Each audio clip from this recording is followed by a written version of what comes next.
اپنے اندر ایک تقوی کی دولت، ایک تقوی کی صفت محسوس ہونے لگتی ہے. دیکھو نماز پڑھنا اب آپ کو بھی خود بھی آسان لگتا ہوگا، اس وقت تلاوت کرنا، اللہ کا ذکر کرنا، دعائیں مانگنا آسان لگتا ہے. یہ اس وجہ سے ہے کہ اندر سے اللہ نے جو تقوی کی دولت عطا کی ہے اس کے اثرات ہیں.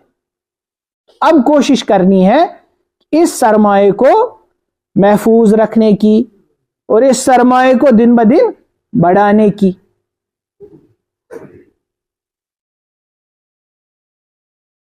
ہم سے اب کوئی ایسا عمل نہ ہو جس سے جو یہ سرمایہ جمع ہو گیا یہ ضائع ہو جائے.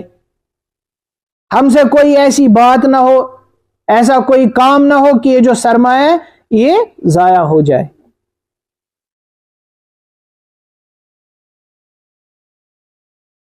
اللہ.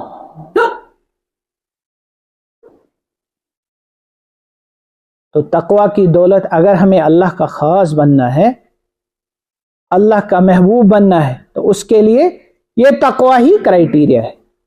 جس کے پاس جتنا تقوی ہے، جو جتنا متقی ہے، اللہ کے نزدیک اس کا اتنا مرتبہ اور اتنا رتبہ ہے. اس سرمایہ کو ضائع نہیں کرنا ہے، ان اپنے روزوں کو ضائع اب نہیں کرنا ہے، اس رات کے قیام کو ضائع نہیں کرنا ہے. کیسے ہم نے اپنے جسموں کو اس پر کھڑا کیا اللہ کی توفیق سے، نہ چاہتے ہوئے بھی کھڑے رہے، تو اب تھوڑی سرمایہ کو ضائع کرنا ہے. جو مشقت برداشت کی تھوڑی اس کو ضائع کرنا ہے. انسان جب محنت سے کچھ پیسے کماتا ہے تو پھر کیا کہتا ہے؟ یہ میری محنت کی کمائی ہے، یہ تھوڑی میں ایسے ہی اڑا دوں گا. یا کوئی چیز مہنگی ملتی ہے، آپ کو پھر کہتا ہے آپ کو پتہ ہے کتنی محنت لگی ہے اس کو کمانے میں، یہ 7 روپے کت کہیں جو میں کماؤں مت. تو ایسے ہی یہ جو تقوی کا سرمایہ کمائے تھوڑی ایسے ہی ضائع کرنا ہے، یہ تھوڑی ایسے ہی ہاتھ میں سے جانے دینا ہے.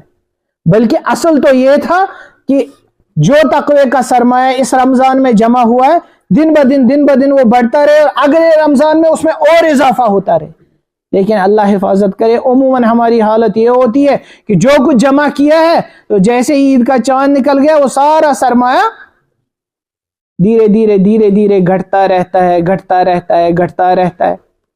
اللہ کے نبی صلی اللہ علیہ وسلم نے فرمایا کہ انسان جب گناہ کرتا ہے اور پھر توبہ نہیں کرتا تو اس کے دل پر ایک چھوٹا سا سیاہ نقطہ پڑ جاتا ہے. پھر دوسرا گناہ کرتا ہے تو دوسرا سیاہ نقطہ پڑ جاتا ہے، تیسرا گناہ کرتا ہے اور ایک سیاہ نقطہ پڑ جاتا ہے. تو رفتہ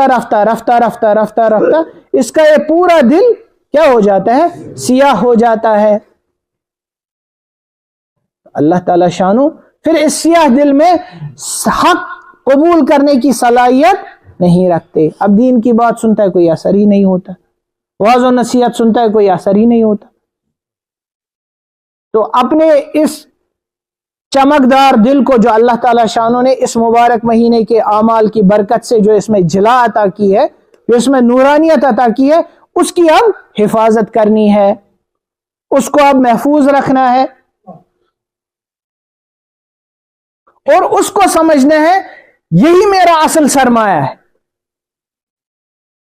یہی میرا اصل امتیاز ہے.